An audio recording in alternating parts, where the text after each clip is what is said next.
Hello, I'm Dan Hawkins, representative of the 100th District and also the majority leader of the Kansas House of Representatives. With me today is Chairman Stephen Johnson, who I've worked with for 6 years now.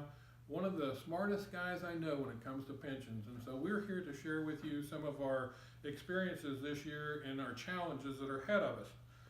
Stephen, we've received the governor's budget, and the cornerstone of that budget, of course, is the KPERS reamortization. Could you kind of go back to 2013 and help our listeners out there understand exactly what we've done in the shortest time as we can here, and yet get us to the present? Yeah, there's been a lot that's been done with KPERS over the years and with legislatures before we got here. But in 2012, we were way behind, and we were the second worst funded system in the nation. And at that time, the House committee, the governor, the special Senate committee went to work, and we started on a plan to say, how do we stick to the original amortization schedule, which was 40 years, set back in 1992, so enacted in 1993. And we worked on the plan to get ourselves back on track and just figure out, how do we meet that? How do we make sure that payments are secure to employees and that cost is as minimal and even for the taxpayers that had to meet it? So that process really took us 6 to 8 years to develop, and we're on track with that plan right now. We are. So it hasn't been easy, but working to try and find a way to continue to make that funding, and a number of other things. Employees worked to help with it. The bonding has worked to help with it. A number of other pieces to try and keep us on track. Sure, absolutely. So, Stephen, when we got here this year, we received the governor's budget. We found out that there was a pension component. A lot has been said, but a lot of people really don't understand what reamortization is. Could you explain that to our listeners here? Well, it gets more confusing when you look at pension reamortization, but basically it's a mortgage. So refinancing a mortgage is something that we would look at, and that's what we're looking at doing. So we are approaching that end time, which is harder to make those last payments in the current one. So looking at, well, what would it look like if we refinanced and started a new 30-year period? One key difference: in a mortgage, it's a level dollar arrangement where you pay your interest in just a fraction of that principal until it's knocked out. In the pension world, a common method that's used is a level percent of payroll, which starts with a low initial payment and grows level with an assumed payroll growth, so that in the first half of the mortgage, essentially, you're actually building debt, and in the last half, you pay it all off. It's a pretty aggressive strategy for the future, but it helps with cash flow in the short term.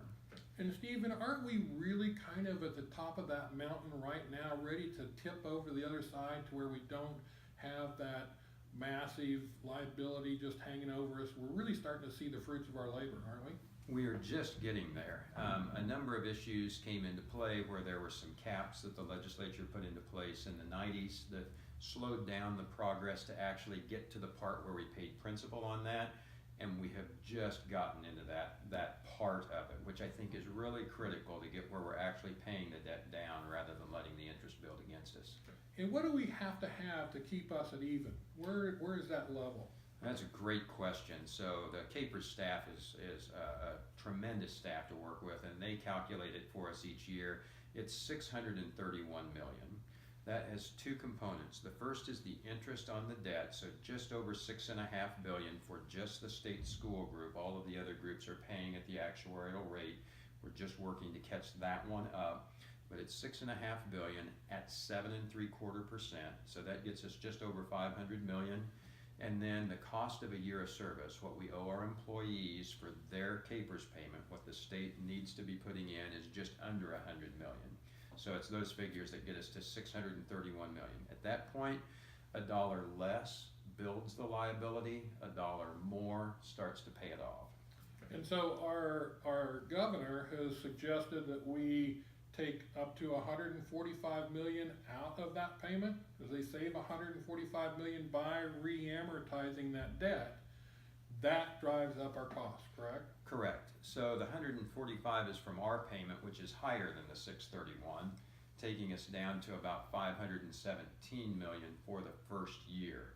So we're just over, 110, 120 million below our steady state costs. So that is how much we would be adding back to the debt versus paying off a few million to try and bend that curve and pull the debt down in the future. And currently we have actually a little graph here, and you'll probably see it on the screen full, but right now we are at this point right up here on the blue is our current path, and we're heading towards being fully funded by 2033.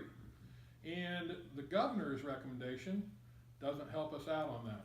It moves it out a little further. So the wave chart there shows the difference in the two amortization schedules and how that liability would remain and be paid off. So we do drive that 145 million in lower cash flow in these current years, and long term, since you're adding 15 years and some bigger payments at the very end, you're adding total payments of this in the neighborhood of $7.5 billion, which is the orange shading. $7.5 billion. So could we equate this to maybe having a mortgage like you talked about before, and maybe we've got a 40-year mortgage. We're at 25 years, and we're just going to start from scratch again. We're going to start over and re-amortize all of that debt. That's basically what we're doing. Yes, it would be the same concept of starting a new one at this particular point in time. And while there can be reasons to re-amortize, and I think that level percent of pay can be useful for some things, I'd like to look at more of a level dollar approach at dealing with an existing debt. So to go back just a little bit, there's been a lot of discussion here at the Capitol just in the last few days. We did some things that actually put us on the road to that 2033 date. One thing we did was the bonding. Yes. That boosted our funded ratio. Could you help the listeners with that just a little bit? Well, it's really simple, although it sounds complicated when you get into it. We had really low interest rates that were available to us, and essentially what we took is a note that we owed ourselves at 7 3/4, and we moved it to a note to bondholders at 4.69%. So the difference in that interest costs on $1 billion is $30 million a year in a smaller payment that we had, which helped us to meet that payment. And then we have had good performance since that time. We were somewhat fortunate in the exact days that it happened to come out in the market in 2015, and even through the downturn that we've just kind of been through, we stayed positive. I think at the lower end of that, we were still positive by 75 million.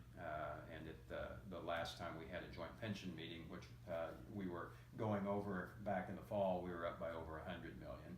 Sure. So those are dollars we don't have to collect from taxpayers then to still meet this liability for our retirees. So this is not an easy concept for even us here in the Capitol to all understand. I know you've worked on it for a long time and probably are the expert here.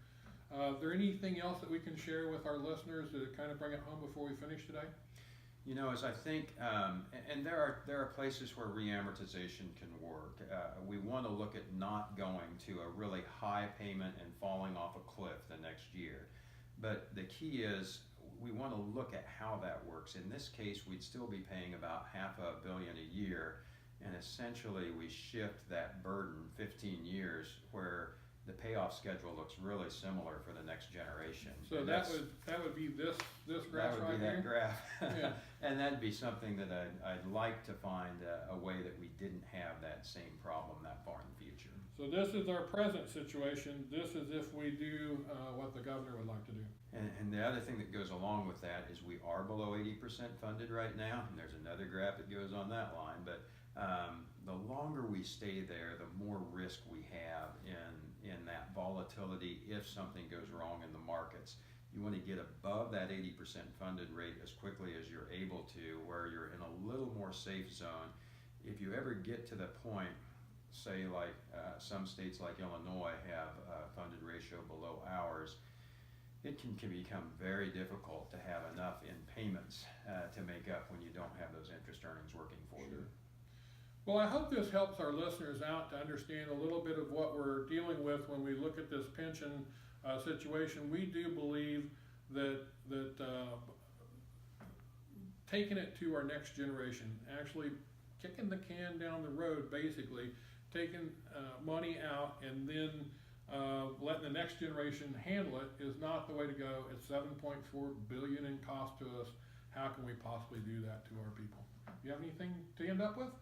I appreciate the chance to talk through it, and it's just us. How do we meet our debts, these and other things? How do we do it consistently? How do we make sure, as you mentioned, we take that long view so that it's the least burden that we inflict on ourselves and future generations? It's actually the one thing that our speaker keeps saying. The Speaker of the House keeps saying we have to be stable. We have to have a stable budget and a stable system, and that's what we're trying to get to. We thank you for listening. Stay tuned because there will be more videos coming out with explanations of the happenings here at the State House. Thank you.